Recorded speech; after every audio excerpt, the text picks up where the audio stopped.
Assalamualaikum warahmatullahi wabarakatuh, anak-anak. Bagaimana kabar kalian hari ini? Baik, alhamdulillah, ibu juga baik. Sebelum memulai pelajaran, marilah kita berdoa menurut agama dan kepercayaan kita masing-masing. Berdoa dimulai, berdoa selesai. Ibu presensi dulu ya. Apakah ada yang tidak hadir? Alhamdulillah hadir semua.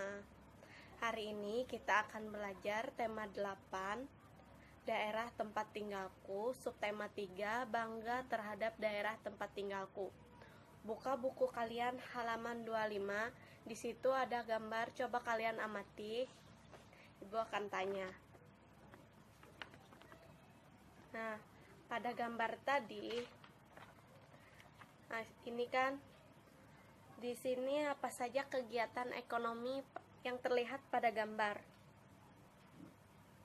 Iya, berdagang, pintar. Sebutkan apa saja jenis pekerjaan yang ada dalam gambar ini.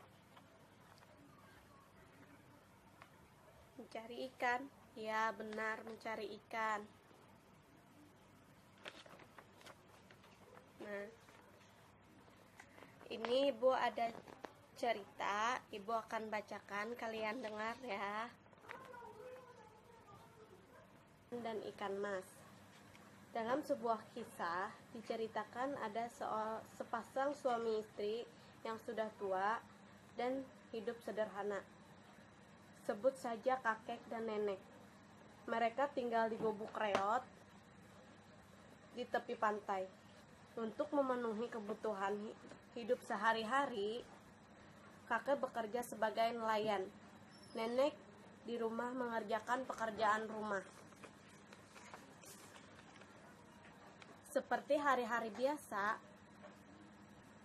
pagi itu kakek pergi ke laut mencari ikan. Kakek mencari ikan menggunakan jala.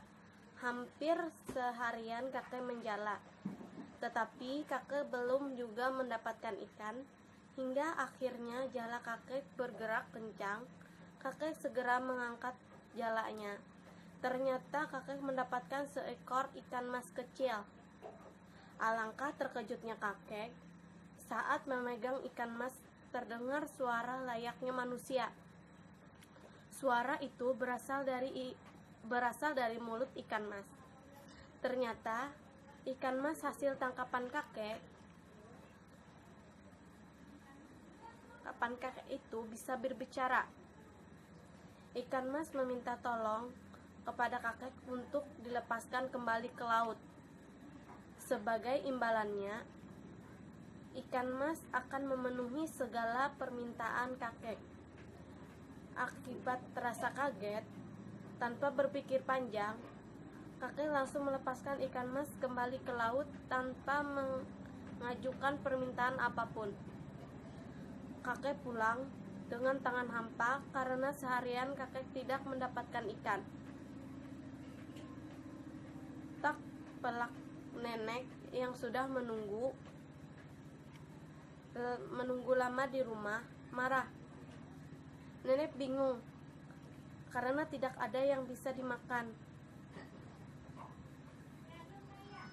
Untuk menenangkan hati istrinya, kakek menceritakan pertemuannya dengan ikan mas ajaib yang bisa berbicara layaknya manusia dan berjanji mau memenuhi segala permintaannya. Mendengar cerita kakek, nenek tambah marah karena kakek tidak meminta apapun dari ikan mas tersebut. Padahal hidup mereka serba kekurangan. Baik bak cucian lapuk dan tinggal di gubuk reot. Nenek menyuruh kakek kembali ke laut dan mengajukan permintaan kepada ikan mas. Nenek menginginkan bak cucian yang baru. Akhirnya kakek kembali ke laut dan meminta bak cucian baru kepada ikan mas. Sungguh ajaib, dalam waktu sekejap sudah ada bak cucian baru di depan rumah. Keajaiban itu ternyata tidak membuat nenek merasa bersyukur. Sebaliknya, nenek semakin serakah. Nenek menyuruh kakek kembali ke laut untuk mengubah gubuk reotnya menjadi rumah baru tanpa ada kayu lapuknya. Kakek pun menuruti keinginan nenek. Kembalilah kakek ke laut menemui ikan mas dan menyampaikan keinginan istrinya. Lagi-lagi terjadi keajaiban. Sepulang dari laut, rumah kakek sudah berubah menjadi rumah baru tanpa ada kayu lapuknya.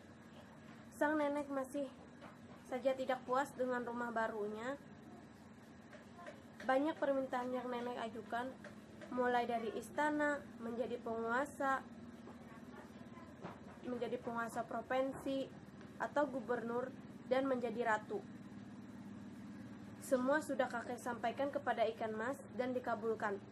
Dasar manusia serakah. Ia ingin meminta lebih. Akhirnya nenek menyuruh kakek meminta kepada ikan mas agar nenek menjadi dewi laut dan ikan mas menjadi pelayannya. Mendengar permintaan tersebut, ikan mas tidak menjawab apapun dan langsung kembali berenang ke laut. Kakek pulang ke rumahnya. Ia tidak melihat lagi istana dan pelayan-pelayan istrinya. Kakek hanya melihat gubuk reot dengan beberapa kayu lapuk. Sementara nenek duduk melamun, memandangi bak cucian yang lapuk seperti sedia kala. Penyesalan atas keserakahan nenek pun tidak berguna. Selesai.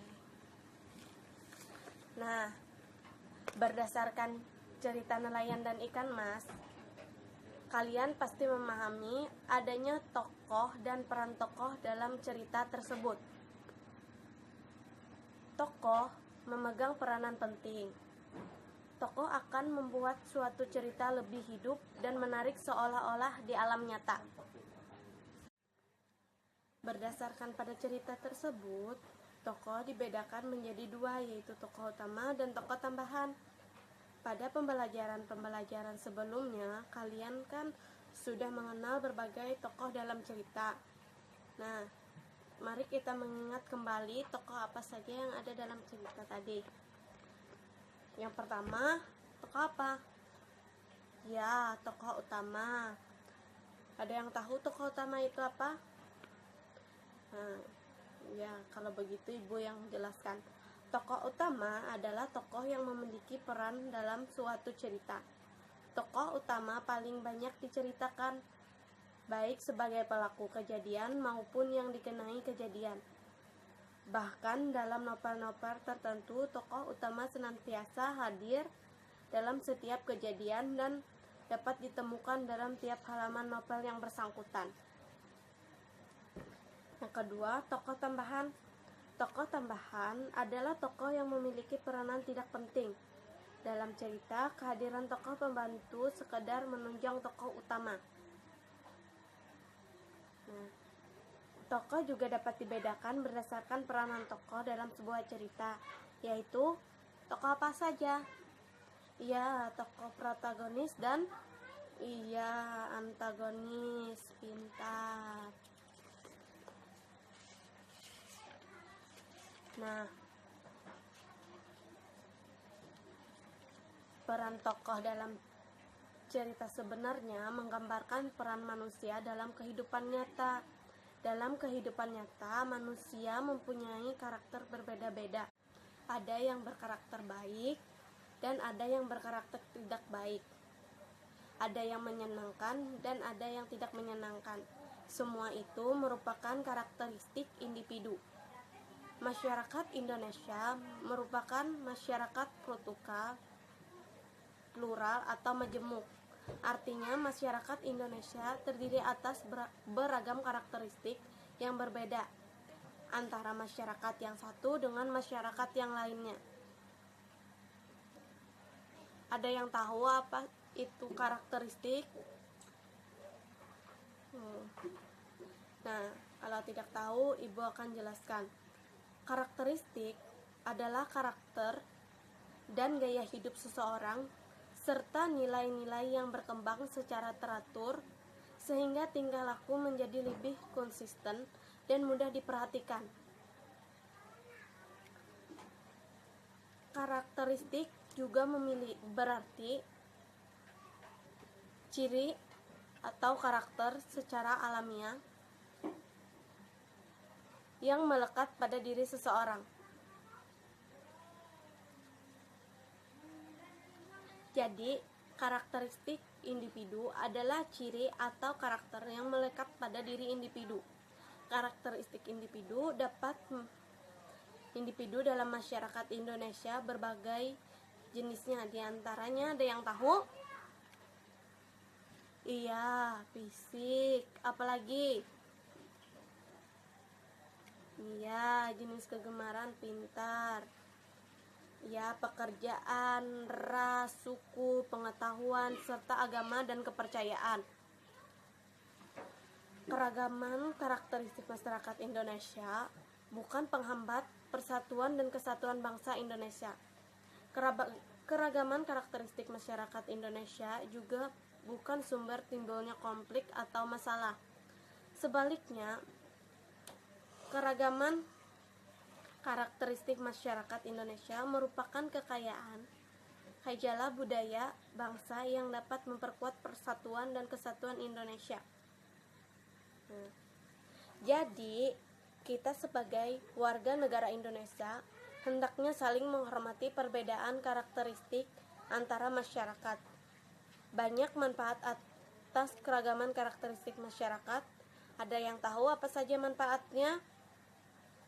Ya, belajar bersosialisasi. Apalagi?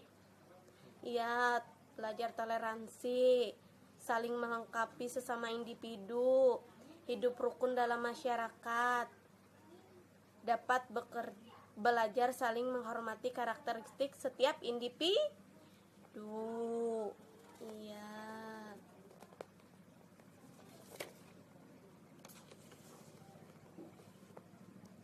Nah, kalian sudah paham kan mengenai karakteristik individu? Iya, bagus. Kalau sudah paham.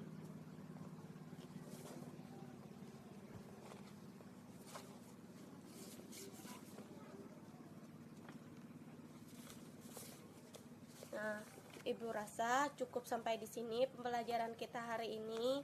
Apakah masih ada yang tidak paham atau ada yang ditanyakan? Ya, kalau tidak ada, Ibu cukupkan. Wassalamualaikum warahmatullahi wabarakatuh.